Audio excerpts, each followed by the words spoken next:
I wanted to add greater stability to the motion shots in my videos and began looking at various do-it-yourself slider and track designs for the camera dolly I recently purchased. I decided to use aluminum angle as opposed to PVC because I wanted my slider to be at least 72 inches long for the shots I wanted to do, and I really didn't feel comfortable that PVC would remain rigid or stable for that length.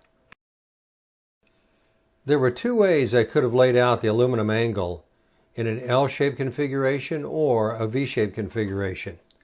I did a test with the L-shaped configuration and discovered unless I had the wheels of the dolly lined up perfectly, the axles rubbed against the vertical side, causing noise and vibration, which is totally unacceptable for the shots I wanted to do.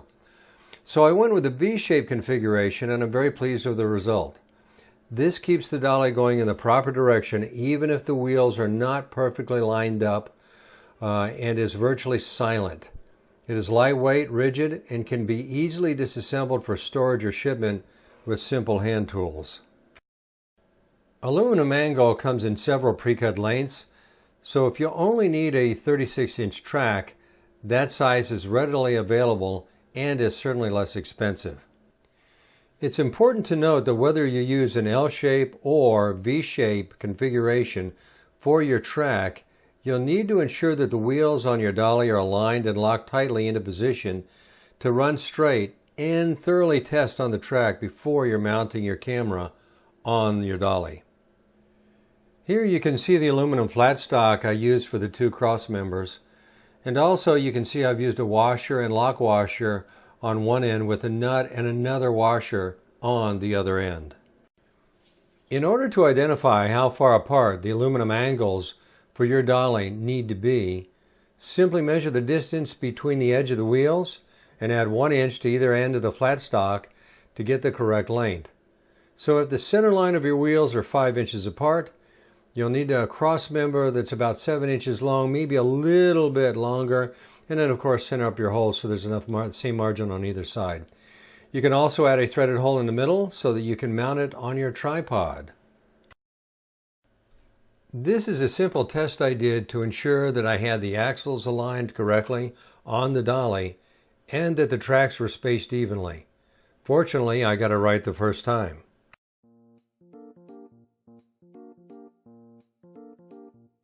In this test, I have the dolly track between two tripods with one higher than the other, slowly guiding the camera dolly down the track by hand.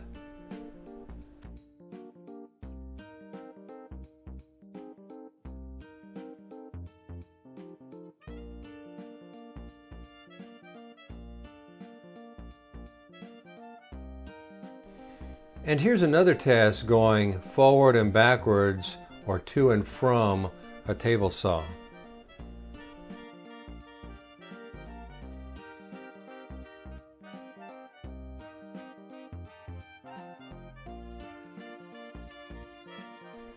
I put the parts and tools list in the description below for your convenience.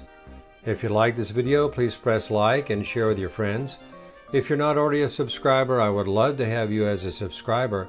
Thanks for watching, and as always, good luck with your projects.